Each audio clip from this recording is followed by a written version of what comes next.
dan mengumumkan kalau orang-orang ini bisa membeli air bekas mandinya. Apa yang terlintas di pikiran kalian ketika mendengar nama Belle Delphine? Mungkin dia polos, dia suka memakai wig warna merah muda, dan dia suka memakai pakaian berwarna pastel. Atau mungkin video aneh di mana dia menunjukkan kalau gurita mati adalah teman terbaiknya. Atau mungkin fakta kalau dia ini telah menjual air bekas mandinya. Atau mungkin kalian tahu bahwa kehadiran online-nya ini dari waktu ke waktu tuh semakin aneh. Bahkan ada make up tutorialnya yang sangat kontroversial yang mengarah ke arah 18 plus gitu guys. Belle selalu mengejutkan penggemarnya untuk satu dan lain hal. Percaya atau tidak, Belle ini berusia 22 tahun. So, bagaimana karirnya ini dimulai? Apakah pekerjaan ini merupakan pilihannya? Ataukah memang ini hanya satu-satunya cara untuk menghasilkan uang? So, kalau kalian penasaran gimana kisah tragiknya si Belle Delphine ini, keep on watching. Let's begin.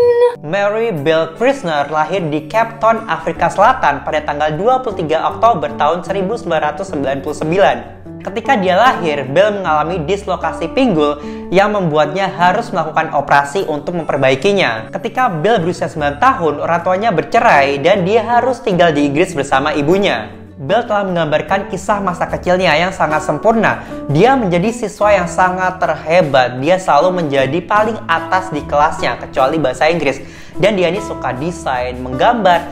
Dan dia ini juga merupakan penggemar beratnya dari Shane Dawson. Tapi mungkin masa kecilnya tidak sesempurna seperti yang dia ingat. Karena Belle ini susah banget untuk menyesuaikan diri dan memulai pembicaraan dengan anak-anak lainnya. Bahkan dia sempat mengungkapkan dia ini rela untuk jatuh dari ayunan dan melukai dirinya sendiri untuk membuat teman-temannya tertawa. Tetapi menjadi badut kelas untuk orang lain itu bukan cara yang terbaik. Belle tidak bisa mendapatkan teman dan tidak bisa hits gitu guys. Lalu dia putus sekolah pada waktu usianya baru 14 tahun karena ada something gitu. Dan pada tahun itu si Belle juga harus dirawat karena dia ini mengalami depresi. Setelah putus sekolah, si Belle ini harus mencari uang sendiri di usianya yang masih sangat muda. Dan dia sudah mulai bekerja sebagai seorang pelayan atau seorang barista. Di usianya yang ke-15 tahun, si Belle ini pindah dari rumah ibunya ke rumah bersama. Mungkin dia semacam ngontrak gitu ya guys. Pada usia ke-17 tahun, si Belle ini menghabiskan waktu 6 bulan untuk bekerja sebagai baby sister. Dan karena dia mengalami pengalaman yang buruk dengan ibu bersama dua anaknya itu, akhirnya si Belle itu memutuskan untuk tidak akan mengasuh anak lagi. Dan dia harus mencari cara lain nih untuk menghasilkan uang. Pada titik ini, Belle secara konsisten mengupload foto-fotonya di sosial media. Dan baru sekitar tahun 2016, dia sadar kalau kehadirannya di sosial media ini bisa mendatangkan banyak cuan.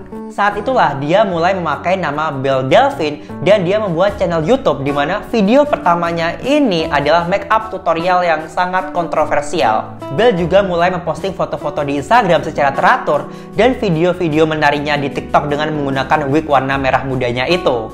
Pada tahun 2017 ketika si Belle ini berusia 18 tahun, dia memutuskan untuk memakai kawat gigi yang sebenarnya dia tuh tidak membutuhkannya karena giginya aja udah rapi guys. Menurut channel YouTube si Zest World, dia melakukannya karena ingin terlihat jauh lebih muda dan merevitalisasi citra Lolitanya. Lolita itu kayak semacam bergaya cosplay anak kecil gitu di Jepang. Dan itu benar karena sebagian postingan di Instagramnya itu menunjukkan kalau citranya ini sebagai anak kecil yang polos tapi menggunakan pakaian yang terbuka gitu. Gimana nih? 6 bulan setelah ulang tahunnya ke-18, si Belle ini sadar kalau caranya untuk menghasilkan uang banyak, dia harus terlihat lebih dewasa di sosial media. Dan terbukti dari foto-fotonya yang terpampang di Instagramnya itu menunjukkan kalau dia ini semakin hot, seksi gitu. Oh my god, nakal nih Belle.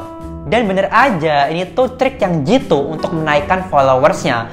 Lalu Belle ini mulai memposting foto dengan muka Ahegayo, di mana ekspresi-ekspresi ini digunakan anime-anime Jepang, tapi anime-anime yang udah 21 plus guys, tahu kan maksud aku? Ini menyebabkan Instagram memblokir akun utama dan cadangannya si Belle. Tetapi ini tidak menghalangi si Belle untuk semakin terus maju. Di tahun 2018, si Belle ini menggunakan ketenarannya untuk meluncurkan Patreon.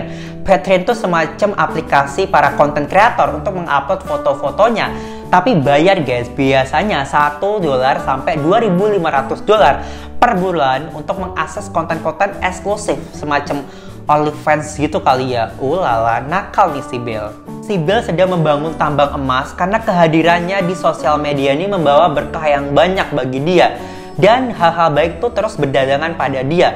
Tapi tahun 2019 ini merupakan tahun yang cukup gila bagi Bel. Pada 14 Juni tahun 2019, si Bel ini mengunggah video ketiganya di YouTube yang berjudul Meet My Friend atau Bertemu Temanku. Videonya menunjukkan kalau Bel ini sedang menggambar sketsa manga, tetapi kemudian menjadi aneh ketika dia menunjukkan gurita yang udah mati sebagai teman sejatinya gitu, dengan mata yang ditempel gitu. Ini aneh sih. Ini membuat orang langsung terdiam, antara lucu tapi juga disturbing, kayak ini anak aneh-aneh nih si Bel. Pada musim panas tahun 2019, akun Instagramnya si Bel ini sudah mencapai lebih dari 4,2 juta followers. Wow, banyak banget guys. Dan di tahun itu, pada tanggal 16 Juni, si Bel ini berjanji kalau fotonya ini mencapai 1 juta likes, dia akan membuat akun PUB. Postingan itu jelas mencapai lebih dari 1 juta likes dan si Bel harus menepati janjinya. Tetapi konten-konten yang dia post di sana itu tidak persis apa yang diharapkan penontonnya. Si Bel banyak membuat konten di sana dengan judul clickbait, dan sebenarnya di situ dia tuh tidak melakukan apa-apa gitu. Jadi buat apa penonton menunggu video-video berharap si Bel tuh kayak begitu-begitu, tapi tuh ternyata nggak gitu kan. Kalian ngerti kan maksud aku? Hayo. Dan sekali dia malah membuat video dia bermain dengan boneka beruangnya, membuat kue pie, dan memakan gambarnya PewDiePie. Itu maksudnya apa ya, Mbak? Dan gak lama setelah itu akunnya di-ban lagi sama Instagram. Kayak dia sering banget lah jadi langganan di-ban sama Instagram. Tetapi dia tidak perlu khawatir karena dia ini sudah menemukan cara untuk menghasilkan uang. Pada 3 Juli, si Bel ini pergi ke Twitter dan mengumumkan kalau orang-orang ini bisa membeli air bekas mandinya. Dan betapa membanggongkannya, semuanya terjual habis dalam waktu kurang dari 8 jam. Wow, aku nggak habis pikir itu air bekas mandi orang bisa habis terjual gitu. Bisnis air mandi Bel yang aneh ini menjadi lebih baik loh. Dan ini memicu banyak orang untuk membuat reaksi video. Ada yang mau diminum, ada yang dimasak, bahkan digunakan sebagai bahan vape gitu. Wah, aduh, idenya gila-gila banget nih. Ya tentunya di balik kesuksesan ada desas-desus nih yang mengatakan bahwa ada yang tertular herpes gara-gara air mandinya si Bel ini. Tapi setelah ditelusuri itu semua hanya hoax, hanya bohong aja guys. Lalu muncul nih YouTuber komedi yang bernama Ethan Kleiny yang menyuruh si Bel ini untuk kentut di toples dan menjualnya. Tapi nggak lama dari itu si Bel tuh langsung ngirim dia kayak mystery box kejutan nih kepada YouTuber itu. Di bulan Juli tahun 2019, akhirnya YouTuber itu membuka mystery box dan ternyata berisi toples-toples dengan ludahnya si Bel. Oh my god, jorok banget itu si Bel ya. Lalu pada 7 Oktober, si Bel ini masuk berita setelah dia mengklaim kalau dirinya ini ditangkap karena mengecat mobilnya sendiri.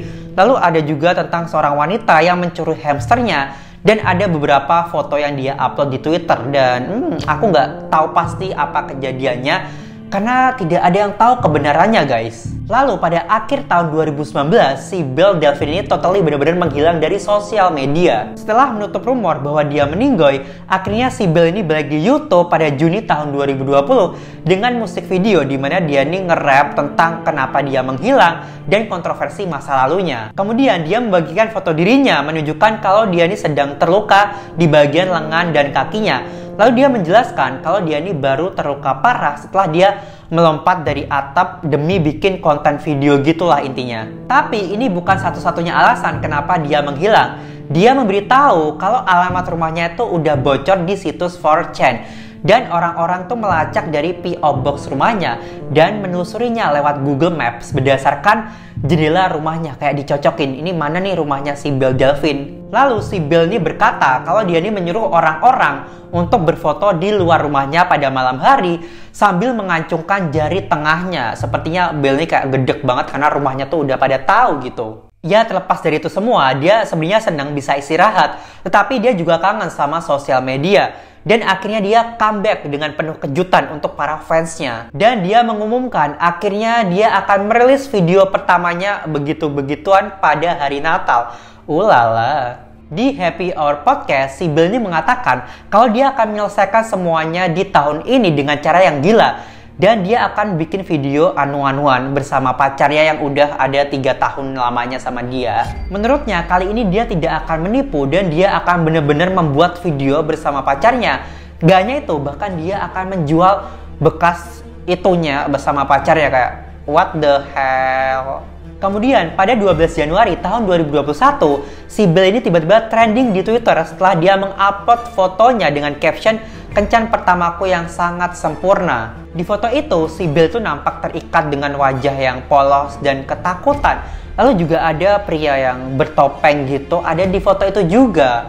Oh, nakal nih. Apakah pikiran kita sama, guys? Jadi si Bill ini ingin menunjukkan image-nya sebagai anak-anak kecil yang polos, tapi kayak mengarah konten-konten yang dewasa gitu. Orang-orang tuh banyak yang setuju, banyak yang enggak, tapi si Bill nggak peduli dan dia tetap melakukannya. Gimana sih si Bill? Di hari berikutnya, si Bill ini memposting lebih banyak foto dan dengan caption yang sama. Nah, di foto itu kita bisa melihat kalau mulutnya tuh terikat, tangannya terikat, dia nampak ketakutan, bahkan dia nampak kayak di bathtub gitu. Ini aneh-aneh aja nih fotonya. Setelah melihat gambar ini, banyak orang yang bertanya-tanya, kira-kira apa ya yang dipikirkan orang tuanya tentang konten-kontennya si Bill ini? Bill menjawab pertanyaan di masa lalunya dan jawabannya menunjukkan betapa anehnya nih hubungan si Bill sama orang tuanya. Ayah Bill selalu absen dalam hidupnya si Bill. Sekolah kali ya absen, pokoknya jarang hadirlah di kehidupannya si Bill. Dan beberapa kali si Bill tuh sempat bercerita kok di interviewnya, bahkan kayak sempat nelpon sebentar tuh sama bapaknya. Ketika ditanya bagaimana dengan ibunya, si Bill tuh mengatakan kalau dia nih bener-bener yakin kalau ibunya tuh pengen si Bill tuh melakukan hal lain daripada hal ini. Ya iyalah, ibu mana yang pengen anaknya jadi begitu gitu loh. Tapi kalau tidak seperti itu, tentunya si Bill tidak akan sesukses sekarang ini. Dan sepertinya si Bill tidak akan merubah karirnya dalam waktu yang dekat ini. Dan dia tetap akan stay sama apa yang dia lakuin. Gurita mati menjual air bekas mandinya, foto-fotonya yang kontroversial. Dan sepertinya si Bill ini tahu persis bagaimana cara mendapatkan perhatian dari netizen. Dan kenyataannya dia benar-benar bekerja keras untuk membangun karirnya di setiap platform sosial medianya. Tapi ketika Instagramnya si Bill ini di-banned, dia ini merasa insecure, merasa putus asa, dia merasa kayak kecil gitu loh. Ya, si Bill jelas sangat menyukai perhatian, tetapi ada sesuatu yang ia inginkan lebih dari perhatian, uang, atau apapun itu, yaitu stability dan family, yaitu stabil dan keluarga. Bill mengatakan di masa depan nanti dia akan menjadi normal dan akan menjadi ibu yang hebat. Bill adalah ahli strategi dan dia bisa menciptakan peluang itu, kesempatan itu menjadi ladang untuk menghasilkan cuan. Beberapa orang berpikir kalau apa yang kita tonton selama ini hanyalah sebuah pertunjukan atau aktingnya si Bill Delphine ini. Nah, si Bill ini menciptakan atau membangun image sebagai cewek-cewek gaming yang cosplay, yang unyu-unyu, yang bisa mendapatkan uang yang banyak gitu. Dan itu berhasil karena si Bill ini menghasilkan lebih dari 1,2 juta dolar per bulannya. Kalau kalian hitung, wow, itu nolnya bisa banyak tuh. Dan jelas dia sangat kaya raya di usianya sangat muda dengan hasil jerih payahnya sendiri loh guys. Ya semoga kita bisa mengikuti jejaknya si Bill Delphine, tapi dengan cara yang positif ya. Jangan yang negatif, tapi ya itu terserah dia sih. So itulah akhir dari kisah hidupnya si Bill Delphine. Gimana menurut kalian tentang cerita ini semua? Komen di bawah. Dan kalau kalian ada ide konten buat berikutnya, kalian bisa tulis komen di bawah karena aku butuh ide kalian. Ayo komen. And thank you so much for watching and I'll see you on my next video. Bye!